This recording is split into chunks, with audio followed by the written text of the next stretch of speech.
야고보서 4장 1절로 10절의 말씀.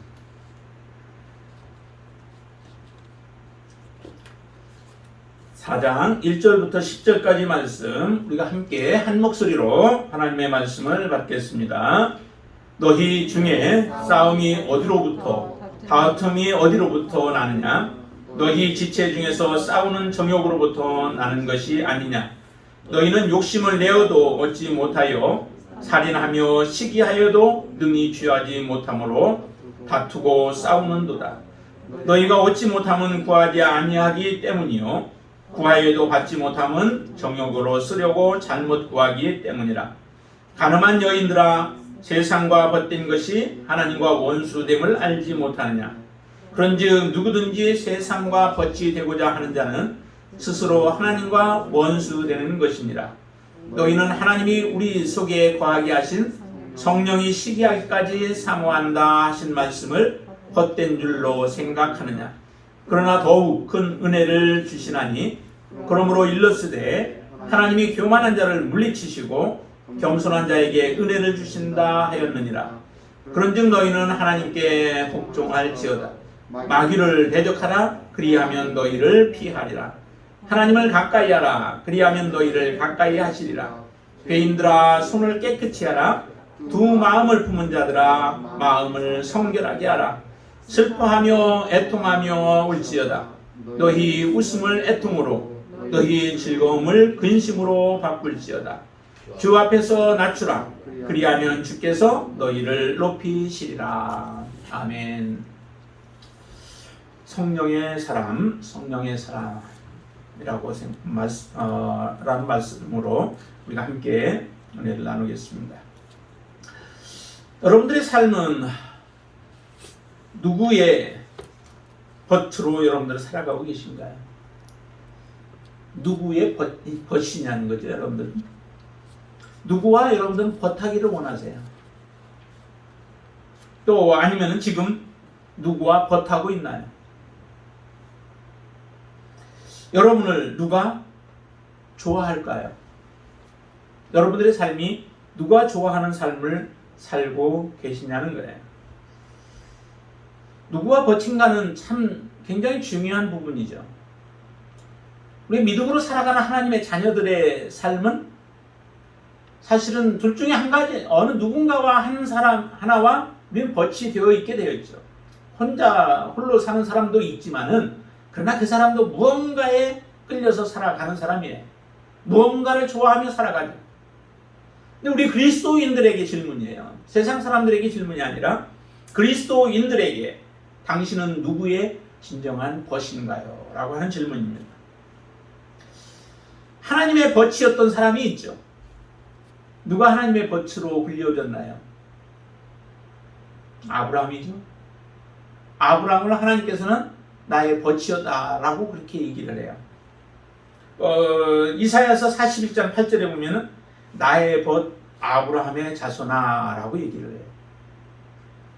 하나님의 벗이 되었다는 거죠. 사람이 어떻게 하나님의 벗이 되어질 수 있을까? 참 불가능해 보이지만 하나님께서 그렇게 벗으로 하나님이 삼아 주시는 겁니다. 하나님 벗으로 말씀하세요. 예수님께서도 그렇게 말씀하셨죠. 우리를 하나님의 진정한 자녀들, 그들을 향하여서 너희가 나의 친구라는 거예요. 주님의 친구가 되기 위해서는 우리가 주님의 진정한 자녀가 되어져야 돼요. 예수 그리스도를 주님으로 믿고 주님 안에 거하며 주님이 우리 안에 거하고 주님의 말씀이 우리 안에 거하고 우리가 주님의 말씀 가운데 거하는 삶을 살아가는 자들, 그들이 진정으로 예수 그리스도의 친구인 거죠. 예수님의 벗이 되어진 거죠. 여러분들이 그런 예수 그리스도의 진정한 벗이 되었냐라고 하는 질문을 드리는 겁니다. 야고보서 우리가 보았던 이 앞에서 보았던 것에서도 이렇게 말씀하시죠. 아브라함에 대해서 얘기하는데요. 22장 23절에 보면은 이에 성경에 이른 바 아브라함이 하나님을 믿으니 이것을 의로 여기셨다는 말씀이 이루어졌고 그는 아브라함을 얘기하죠. 그는 하나님의 벗이라 칭함을 받았나니 라고 말씀하세요. 하나님의 벗으로 이렇게 살아가는 사람이 있는가 하면은 하나님의 완전한 적으로 원수로 살아가는 사람들이 있죠. 우리의 모습도 이전에는 하나님의 원수로 살았던 사람들이었어요. 그런 우리들을 하나님의 진정한 벗으로 삼기 위하여 우리를 하나님이 부르셨죠. 세상 가운데서, 그 더러움 가운데서, 죄 가운데서 우리를 끄집어내서 하나님 앞에 세워 진정한 하나님의 벗으로 살아가기를 하나님은 원하여 우리를 부르셨다는 거예요. 그 부르심에 합당한 모습으로 이제 우리가 이 땅에서 살아가야 한다는 겁니다. 그게 바로 우리 그리스도인들에게 주어지는 책임이요 의무입니다. 그것이 억지로가 아니라 하나님을 진정으로 사랑하는 마음 가운데서 우리가 그와 같은 삶을 살아가야 되는 것이 바로 우리 그리스도인들이 추구해야 하고 또 우리가 쫓아야 할 그런 삶의 모습이에요. 그렇게 하나님 앞에 벗으로 살아가기를 원하는 하나님의 자녀들이 있는데 그 자녀들이 하나님의 뜻대로 온전히 살지 못하는 그런 경우들을 오늘 우리 본문에서 말씀하고 있습니다. 우리가 원하는 하나님의 진정한 벗의 삶이 아닌 엉뚱한 삶이 나타나죠. 1절에 한번 보세요. 4장 1절에 보시면 이렇게 말씀하죠. 너희 중에 무엇이 나타나요? 싸움이 있고 그 다음에 다툼이 있다는 거죠. 싸움과 다툼은 하나님이 원하시는 것이 아닙니다. 하나님이 기뻐하시는 삶의 모습이 아니죠. 싸움과 다툼이 나타난다라고 하는 것은 하나님의 마음을 우리가 슬프게 하는 것들이에요. 싸움과 다툼이 어디에서부터 난다고 말씀하고 계신가요? 예, 우리의 정욕으로부터 난다라고 말씀합니다. 욕정이죠. 정욕, 탐심, 우리의 욕구, 욕심 등등. 이와 같은 것들이 우리 안에 거할 때에 우리는 사람들과의 관계 속에서 이 다툼으로 나타나고 싸움으로 나타난다는 거예요. 분쟁으로 나타나죠. 논쟁과 분쟁들이 끊임없이 일어나게 되어져요. 내가 논쟁의 사람이다. 내가 다툼의 사람이다. 다른 사람들과 늘 분란을 일으키는 사람이다. 내 안에 속을 들여다보세요. 내가 어떤 사람인가? 내 안에 욕심이 없고 내 안에 탐심이 없고 내 안에 정욕이 없다면은 이런 것들이 나타나지 않습니다. 정욕 때문에, 욕심 때문에 우리가 싸움이 일어나는 거죠. 형제 가운데 분란이 일어났던 경우 예수님 앞에 한번 찾아왔던 그 형제 이야기가 나오죠. 부자 청년에 대해서. 그가 주님 앞에 찾아와서 말씀해요. 형이 내 재산에 해당되는 부분들을 다 차지했다는 거죠. 그러니 주님이 이것을 옳게 좀 판별을 해주셔서 형으로 하여금 내게 해당된 것, 내가 가져야 할 분량에 대한 것을 나에게 주도록 그렇게 주님께서 말씀을 해달라고 하면서 주님께 부탁을 하죠. 그때 주님은 말씀합니다. 정당한 것인데도 주님은 말씀해요. 탐심을 버리라고요. 우리가 생명은 우리의 소유의 넉넉함에 있지 않다라고 하는 거예요. 우리의 생명은 하나님을 사랑하는 마음, 오직 하나님 앞에 우리가 어떤 모습으로 섰는가라고 하는 것에 따라서 우리의 생명이 결정되어진다는 겁니다. 물질이 많다고 얻어지는 것도 아니고요. 지식이 많다고 얻어지는 것도 아니라는 겁니다. 내가 높은 지위에 올라야만 얻어지는 것도 아니에요. 하나님이 우리에게 허락하시는 생명은 모든 사람들에게 다 골고루 주셨어요. 모든 사람들 앞에 다 놓았어요. 그래서 우리가 어떤 것을 선택할 것이냐라고 하는 선택의 문제죠. 근데 그 선택이 잘못되어지는 선택은 우리 안에 욕심이 있으면 하나님이 우리에게 주시는 영생 생명을 선택하지 못하고 우리는 물질을 택하든지 세상을 택하며 살아가게 되어진다는 겁니다. 그렇기 때문에 이 정욕이 우리 안에 있는 한 하나님의 자녀들, 진정한 하나님의 자녀들에게는 이 정욕이 제거되어져야만 하나님 앞에 온전한 믿음의 삶을 살아갈 수 있게 되어집니다. 그래서 정욕 때문에 우리가 싸우고 다투는 일들이 일어나게 되어진다라고 하는 것을 분명하게 이 야고보는 지적하고 있습니다. 우리 안에 정욕이 있나요? 우리 안에 탐심이 있나요? 우리 안에 욕심이 있나요? 이 세상에서 좀 더 높아지고 싶고 이 세상에서 더 많은 것들을 누리고 싶고 이 세상의 것들을 쥐고 싶은 그런 욕심이 우리 안에 있나요? 그러면 우리는 싸움과 다툼은 끊임없이 일어날 것이요 하나님의 벗으로 살아가기는 불가능한 삶을 살아갈 수밖에 없습니다. 늘 갈등 속에 살아가죠. 하나님의 뜻을 좇을 것인가 세상의 것을 좇을 것인가 그런 갈등 속에 처하며 결국에는 세상의 것을 취할 수밖에 없게 되어지죠. 우리가 하나님 앞에 정말로 하나님이 원하시는 진정한 하나님의 법치로 살아가고 그 법치로 살아간다라고 하는 얘기를 다시 다른 말로 말한다면 성령의 사람으로 살아가는 삶이에요. 성령의 인도함을 따라서 살아가는 삶이라는 거죠. 성령께서 우리를 어떻게 인도하시는가 그것에 예민해지고 성령께서 우리에게 감동을 주시는 대로 그 길을 선택하며 살아가는 사람, 그 사람이 바로 하나님의 법치로 살아가는 사람입니다. 그들에게는 갈등이 없어요. 욕심을 다 내버리고 정욕을 다 내버리고 그렇게 살아가는 하나님의 자녀들에게는 오직 하나님 앞에서 내가 어떤 모습으로 나타날 것인가, 하나님이 나를 어떤 존재로 인정해 주실 것인가, 하나님께서 나에게 주신 영원한 하나님의 나라를 소망하면서 그 안에서 선택하고 그 안에서 우리는 결정하며 살아가게 되어지는 겁니다. 그렇기 때문에 우리에게 중요한 것은 정말로 이 모든 욕심들을 버리고 성령의 인도함을 따라서 살아가는 삶이에요. 그런 성령의 인도함을 따라 살아가기 위해서 우리가 해야 할 부분들이 있죠. 먼저는 우리가 싸움과 다툼을 버리라고 하는데요. 버려야 하는 이유에 대해서 오늘 본문 안에서 세 가지를 우리에게 얘기를 해요. 그 세 가지는 왜 싸움과 다툼을 우리가 버려야 하는가? 하나님의 자녀로서 그리고 흩어져 있는 그런 유대 지파들, 그 지파들을 향하여서 야고보가 하는 세 가지는 하나 첫 번째는 그것이 정욕으로부터 나오는 것이기 때문에 그렇죠. 정욕이 있으면 이걸 피할 수 없다는 거예요. 싸움과 다툼이 지속적으로 일어나요. 정욕은 하나님이 원치 아니하시는 거죠. 예수 그리스도와 함께 사도 바울도 우리가 정욕과 우리의 몸을 다 십자가에 못 박았다라고 고백합니다.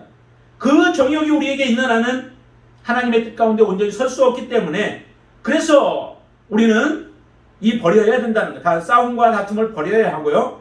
두 번째는 4절에서 이렇게 말씀합니다. 4절 한번 같이 읽어보시죠. 가늠한 여인들아 세상과 벗된 것이 하나님과 원수됨을 알지 못하느냐. 그런즉 누구든지 세상과 벗이 되고자 하는 자는 스스로 하나님과 원수되는 것이니라 라고 말씀합니다. 이 싸움과 다툼이 일어나는 것은 곧 세상과 벗된 삶이라는 거죠. 하나님과 벗이 되어야 하는데 하나님과 벗이 되지 못하고 반대로 세상과 벗이 된 삶을 살아가는 겁니다. 이런 세상과 벗이 된 사람의 삶을 야고보는 이렇게 규정을 하죠. 가늠한 여인이라고. 가늠한 여인이래요. 한 남편에게만 복종하고 순종해야 할 자가 다른 남자를 끼고 살아가는 삶의 모습이죠. 그게 가늠한 여인이에요. 하나의 은유적으로 표현을 하고 있는 거죠. 이스라엘 백성들은 하나님과 결혼한 자예요. 우리가 하나님 앞에 예수 그리스도를 믿겠다고 고백한 자들은 이미 하나님의 자녀로서 하나님과 하나가 되어진 자들이에요. 그런 사람들이 세상의 것들을 우리가 추구하고 세상의 것들을 우리가 구하면서 살아가는 사람들은 가늠한 여인들이라는 거죠. 이미 음행을 저질렀다라고 얘기를 해요.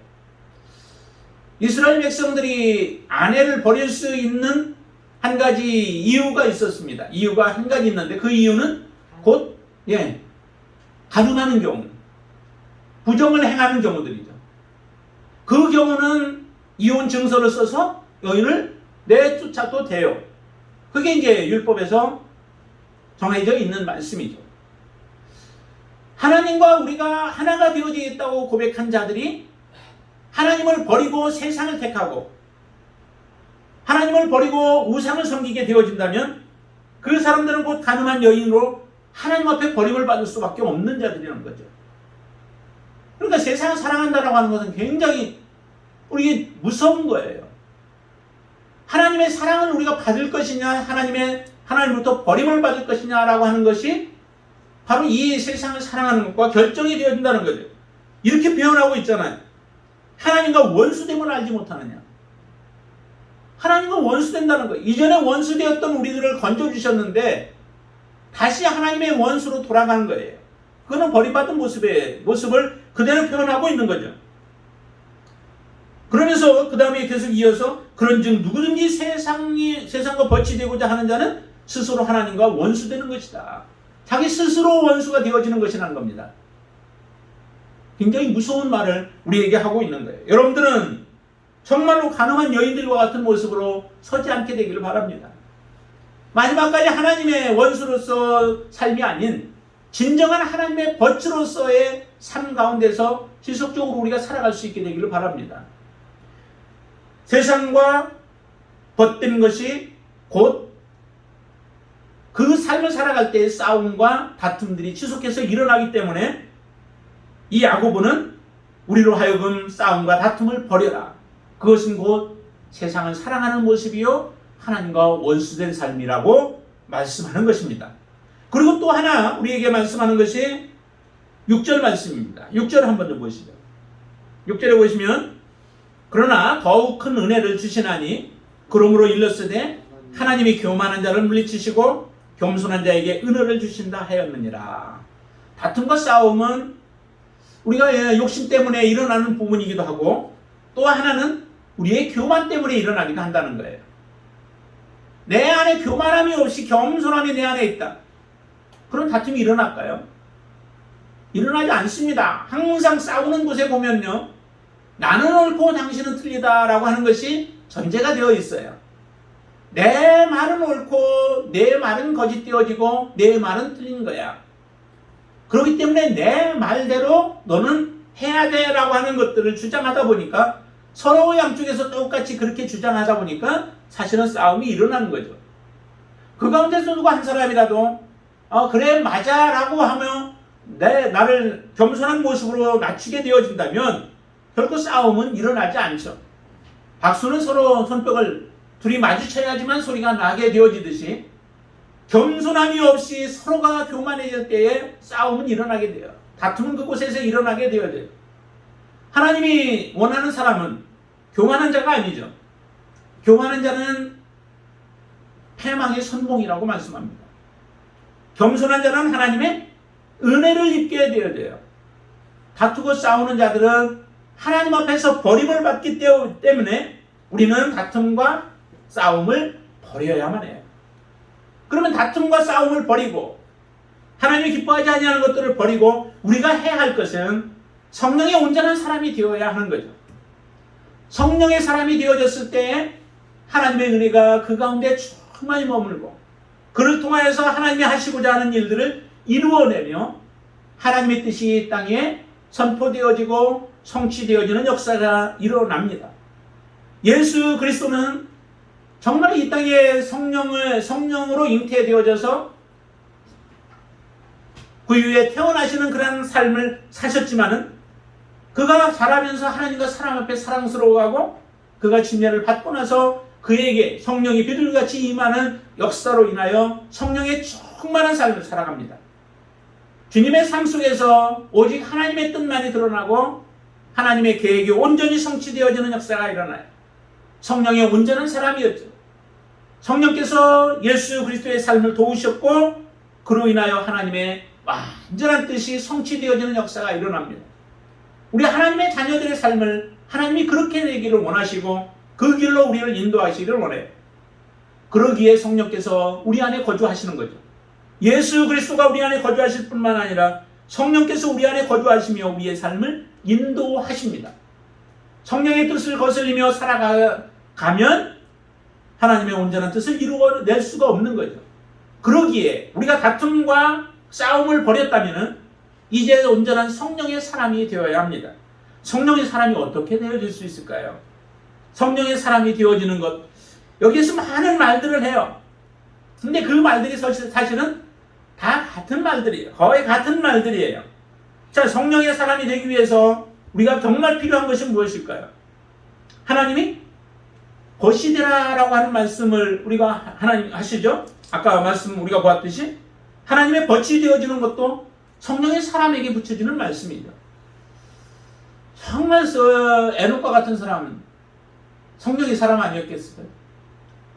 에녹이 하나님의 뜻대로 온전히 거하는 삶, 그 삶은 곧 성령께서 그의 삶을 주장하고 다스려서 하나도 버릴 것이 없는 온전한 삶을 살아가는 삶이 바로 이 성령의 사람이듯이, 아브라함이 하나님의 말씀을 붙잡고 하나님께서 보여주시는 대로, 하나님께서 가르쳐 주신 대로, 하나님이 허락하신 대로 그 안에서 늘 머물면서 살아가는 삶이었기에 하나님은 아브라함을 향하여서 나의 벗이라고 말씀을 하시는 겁니다.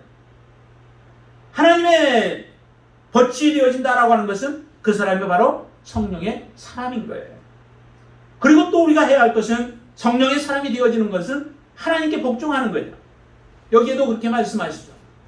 우리가 해야 할 것은 하나님 앞에 복종하는 거예요. 자, 거기에 말씀을 보시면은 7절 말씀 보시죠. 7절에 보시면 그런즉 너희는 하나님께 복종할지어다 라고 말씀하죠. 하나님 앞에 복종하래요. 하나님 앞에 온전히 복종하는 사람이 하나님 성령을 기쁘시게 하는 사람이요, 성령을 때로 순종하는 사람의 삶의 모습이죠. 내가 복종하지 아니하면서 성령의 사람이라고 주장한다면 그것은 어불성설입니다. 하나님께 온전한 복종이죠. 하나님이 무슨 말씀을 하시든지 내 머리로 이해가 안 돼도 그 말씀을 순종하며 살아갈 수 있는 사람. 지금 내가 당하고 있는 일들이 내 이성을 가지고는 이해가 안 돼요. 그렇지만 하나님의 말씀이 우리에게 그대로 이루어져서 하나님의 말씀대로 되어질 것을 믿고 하나님의 말씀대로 그냥 순종하는 거예요. 그 사람이 바로 성령의 사람이라는 거예요. 사도 바울에게 한 번은 이런 일이 일어났잖아요. 사도 바울이 마지막 이제 로마로 가서 그가 마지막 그 사역을 하기 이전에 그가 예루살렘으로 올라간다라고 하는, 올라가려고 할 때에 성령의 사람, 성령의 그 감동을 받은 사람들이 계시를 받고 그들이 보여줘요. 하나님께서 이제 보여주시는 거죠. 사도 바울이 예루살렘에 올라가면 반드시 당신은 매임을 받게 되어지고 그리고 끌려가게 되어질 것이라는 거죠. 그 사람들은 이야기를 해요. 당신은 올라가면 안 된다. 올라가게 되면 붙잡혀서 매임을 받게 되어질 것이다 라고 하는 말씀을 하시잖아요. 성령의 역사로 인하여서 그것을 본 거예요. 근데 그들의 해석은 올라가지 말라라고 얘기를 해요. 반면에 사도 바울은 내가 매임을 받는다 할지라도 나는 가겠다라고 하는 거예요. 그 말씀대로 성령이 보여주신 대로 그대로 이루어지죠. 사도 바울이 매임을 받고 결국 로마까지 가서 거기서 이제 마지막 최선을 다하다가 결국에는 죽게 되어지는, 순교하게 되어지는 그런 결과를 얻게 되어져요. 사도 바울은 그 가운데서도 멈추지 않는 겁니다. 그것을 눈에 뻔하게 보여줘도 자기가 해야 할 일을 바로 순교하기까지 하나님을 사랑하고 그 사역을 감당하는 것이 사도 바울의 온전한 마음이었습니다.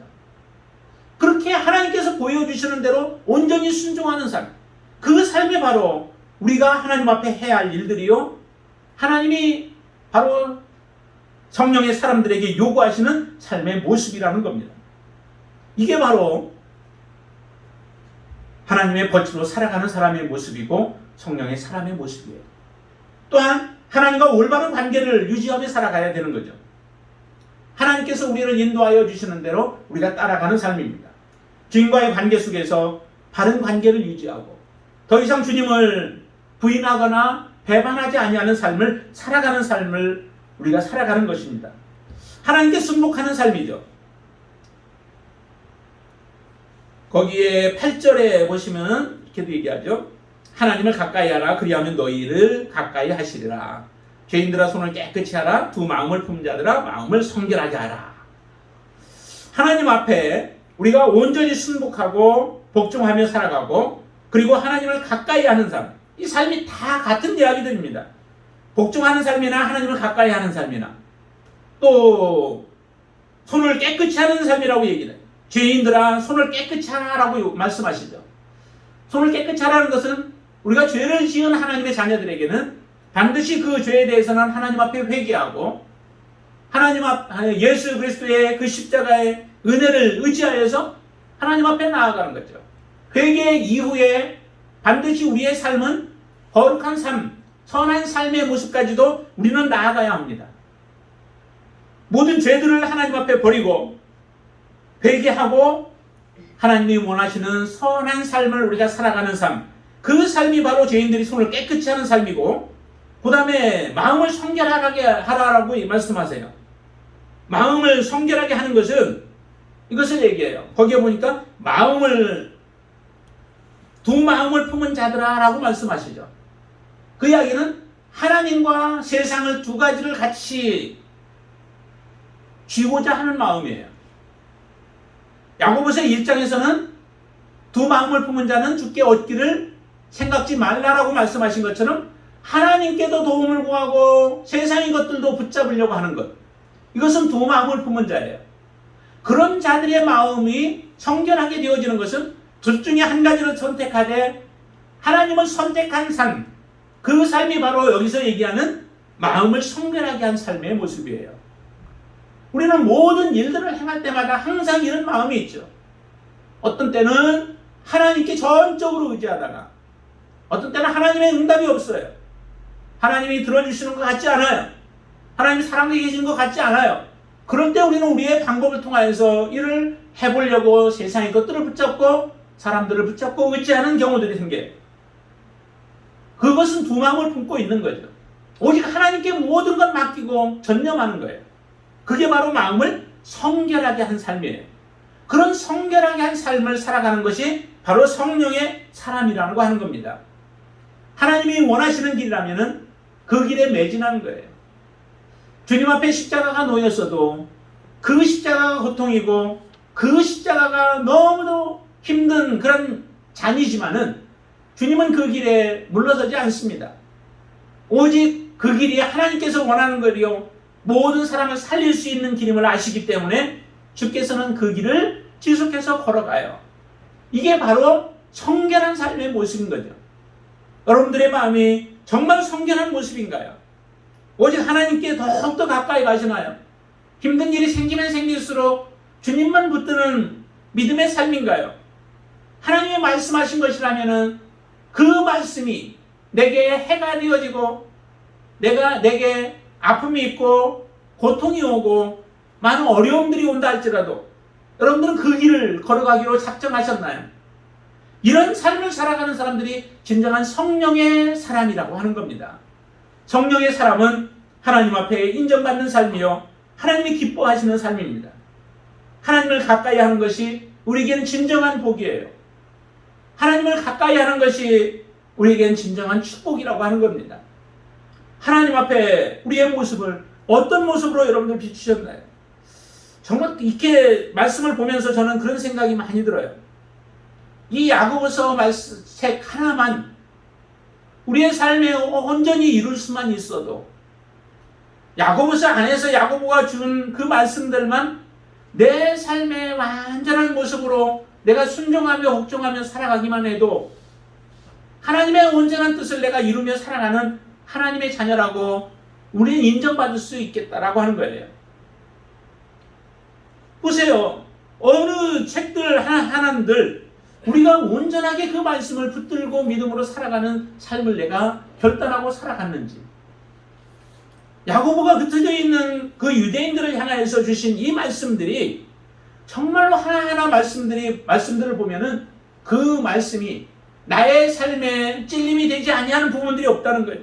정말 하나님을 사랑해야 하는데 가까이 하는데 얼마나 내가 하나님을 가까이 했을까? 하나님을 선택하고 믿음으로 하나님을 붙들고 살아가야 하는데 하나님을 선택하기보다 내가 세상적인 것들을 붙들고 선택하면서 내가 하나님을 사랑한다 하면서 살아간 나의 모습은 아니었는가? 두 마음을 품고 살아가면서 내가 하나님을 사랑한다 고백하며 하나님 앞에 서 있는 우리의 위선적인 모습에 보여지기도 하고요. 참 이런 모습을 보면서 많이 생각해야 합니다. 우리의 자신의 믿음을 다시 한번 점검하게 한다는 거죠. 세상과 벗이 되어지면 결국에 그 삶은 하나님 앞에 원수가 되어진다고 하시는데, 하나님과 벗이 되지 못하고 세상과 원수되었던 우리의 삶의 모습을 보며 참으로 안타까운 모습들을 다시 한번 보게 되어집니다. 5절에 이렇게 말씀하시죠. 5절 한번 보실까요? 5절에 같이 한번 읽습니다. 너희는 하나님이 우리 속에 거하시게 하신 성령의 시기하기까지 사모한다 하신 말씀을 헛된 줄로 생각하느냐. 우리 안에 거하시는 성령께서 우리를 시기하기까지 사모한대요. 그 말씀은 시기한다라고 하는 것은 배우자가 타인에게 마음을 빼앗겨서 그 빼앗김으로 인하여서 남편이나 아내가 불타는 질투심이 있는 그 마음을 여기에서 성령이 시기하기까지라고 이렇게 표현해요. 내가 아내에게 전적인 사랑을 다 쏟는데 아내나 남편이 다른 남자에게 마음이 가 있어요. 내 옆에는 그냥 껍데기만 있어요. 그럴 때 우리의 마음에 얼마나 그 질투하는 마음이 커요. 어떤 사람은 그것 때문에 정말 살인까지도 저지르는 경우들이 생겨지잖아요. 그런 모습으로 성령이 우리를 사랑하신다는 거예요. 그 이야기는 성령이 그만큼 우리를 사랑하신다는 거, 너무도 우리를 사랑하신다는 거예요. 저와 여러분들을 그렇게 사랑하신다는 거예요. 주님이 우리를 사랑하시는데 자기의 몸을 주기까지 우리를 사랑하세요. 기꺼이 내어줄 만큼 우리를 사랑하세요. 그 사랑을 받고 하나님 앞에 나온 우리들의 삶의 모습이 하나님을 사랑하지 않냐고, 주님을 사랑하지 않냐고 세상 가운데로 마음이 빼앗긴다면 주님의 마음이 얼마나 정말 아프겠어요. 얼마나 고통스럽겠어요. 그 마음을 우리가 헤아릴 수 있다면 우리는 주님 외에 다른 것에 우리의 마음을 둘 수 없는 거죠. 다른 것에 우리의 마음을 빼앗길 수 없는 거예요. 그게 하나님이 우리에게 요구하시는 바에 하나님을 사랑하는 삶의 모습이라는 겁니다. 지금 4장까지의 그 내용들 가운데에서 지금 계속적으로 얘기하는 게 너희 세속에 물든 형제들아, 너의 진정한 사랑을 한번 보여라 라고 하는 것이 그 주제예요. 4장까지의 내용 가운데서 그 내용이에요. 정말 우리가 하나님을 사랑한다라고 하는 것을 보여드려야 되는데 그 진정한 사랑이 무엇으로 우리가 보여줄 것이냐. 그 사랑은 곧 하나님과 벗이 되어지는 삶이고 성령의 사람으로 이 땅에서 살아가는 삶이고 이 땅에서 하나님을 가까이 두고 하나님이 말씀하신 대로 복종하며 살아가는 삶이라는 거예요. 우리 안에 두 마음을 품지 아니하는 겁니다. 그게 하나님을 사랑하는 것이고 우리가 진정으로 이웃을 사랑하는 삶의 모습이에요. 이런 삶의 모습으로 내가 그리스도인 된 이후에 나의 삶 속에서 이런 모습이 나타나느냐라고 하는 것을 우리는 다시 한번 우리의 믿음의 뒤를 돌아보면서 우리가 살펴보아야 한다는 겁니다.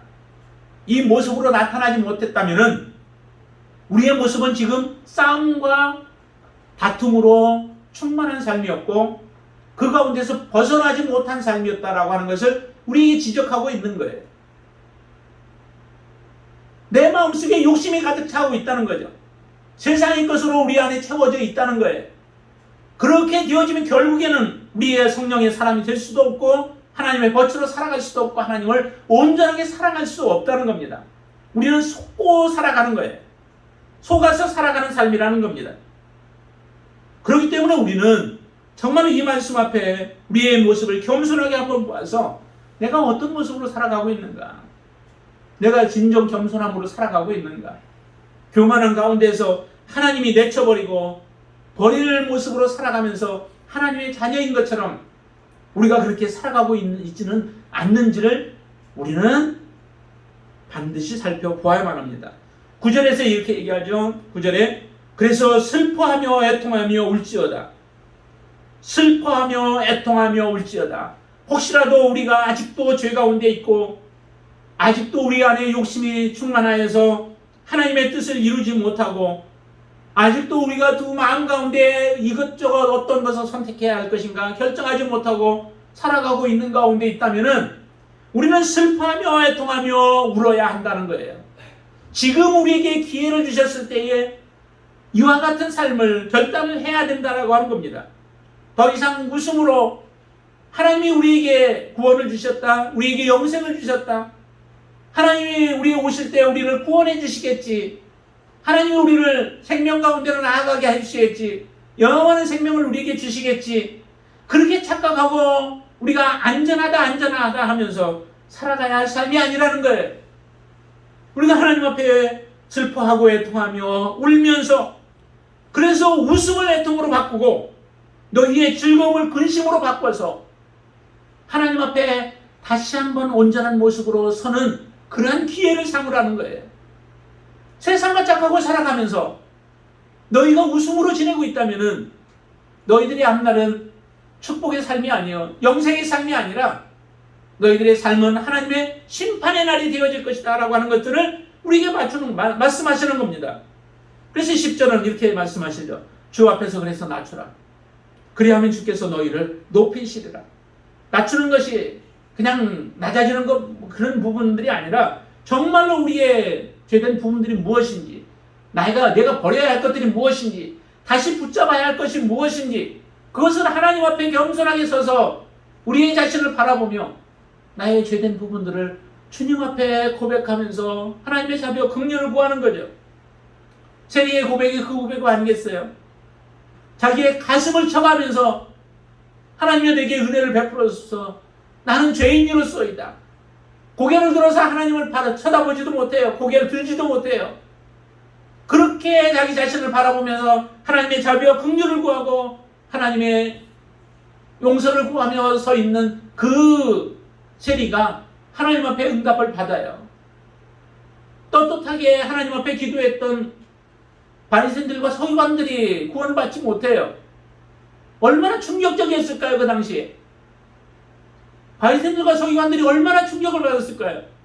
근데 그 충격을 받으면서도 그들의 마음은 교만해져요. 그 모습을 보면서 겸손해지지 않아요. 자기들을 향하여서 말하고 있는데도 자기 자신을 바라보지 못해요. 우리의 모습이 이렇게 되어져서는 안 됩니다. 우리가 하나님 앞에 정말 우리의 자신을 바라보며 내가 얼마나 하나님 앞에 연약한 존재인지 하나님의 은혜가 아니고 하나님의 도우심이 아니고는 나는 한순간도 살 수 없습니다. 그렇기 때문에 나는 하나님 가까이 할 수밖에 없습니다. 하나님 나를 도와주셔야 합니다. 성령님 내 안에서 역사해 주셔야 합니다. 나를 항상 붙들어 주시고 눈동자처럼 지키시고 내 입술의 말도 내 생각도 내 삶도 하나님이 주장해 주셔야만 합니다. 하나님 그 은혜로만 나는 살 수 있습니다. 고백하며 하나님의 은혜를 삼으며 주께로 나아가는 자가 바로 하나님 앞에서 높임을 받는 자인 줄로 믿습니다. 진정한 하나님 앞에서 높임을 받는 자, 이 땅에서 높임이 아니라 이 땅에서 잘됨이 아니라 하나님 앞에서 진정으로 높임을 받고 하나님 앞에 인정받고 하나님의 진정한 벗으로 하나님 앞에 인정받고 살아갈 수 있는 저와 여러분들이 되시기를 주님의 이름으로 축원을 드립니다. 아멘. 기도하겠습니다. 아버지, 이 시간 하나님 앞에 겸손한 모습으로 주님 앞에 나아갑니다. 우리가 하나님 앞에 믿음의 삶을 살아왔고 오랫동안 나를 사랑하신 주님 찬양하며 또 우리가 살아오지만 우리의 삶의 모습 속에 하나님이 인정하실 모습이 얼마나 됐습니까? 하나님이 나를 평가할 때 그래 너는 나의 벗이야, 나의 친구야, 내가 사랑하는 자야, 내가 기뻐하는 자야, 이렇게 말을 들을 수 있는 우리의 삶이었습니까? 하나님, 우리의 욕심이 가득하고 버리지 못하여 늘 우리가 있는 곳이 다툼이 일어나고 싸움이 일어나고 분쟁이 일어나고 교만으로 가득 차서 하나님의 영광을 가리는 모습으로 살지는 않았습니까? 하나님, 이 야고보가 흩어진 유대인들을 향하여서 외칠 때마다 그의 마음에 얼마나 안타까움이 있습니까? 정말로 세상을 벗하며 살아가고 세속화되어져서 살아가는 가운데 있으면서도 자기 자신을 발견하지 못하고 그게 믿음의 길이라고, 그게 영생의 길이라고, 그게 축복의 길이라고 살아가고 있는 자들의 모습을 바라보면서 안타까워하듯이 우리의 모습을 보시며 주께서, 하나님께서 혹시 우리를 그렇게 보시지는 않는지요? 다시 한번 우리가 겸손한 자리로 나아가기를 원합니다. 우리의 모습을 다시 한번 처음부터 돌이켜보게 하여 주시고 정결한 가운데 나아가게 하시옵소서. 성결하게 살게 하여 주시옵소서. 주님을 가까이 하게 하시옵소서. 주님을 사랑하게 하여 주시옵소서.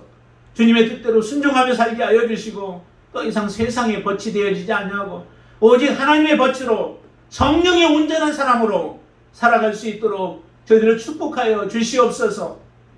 아버지 하나님, 아직도 주님 앞에 나오지 못하는 우리 심령들이 있습니다.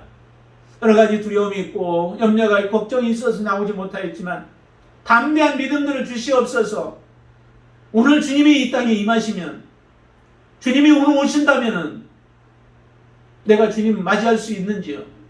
주님을 섬길 수 있는지요? 주님을 사랑한다고 고백할 수 있는지요?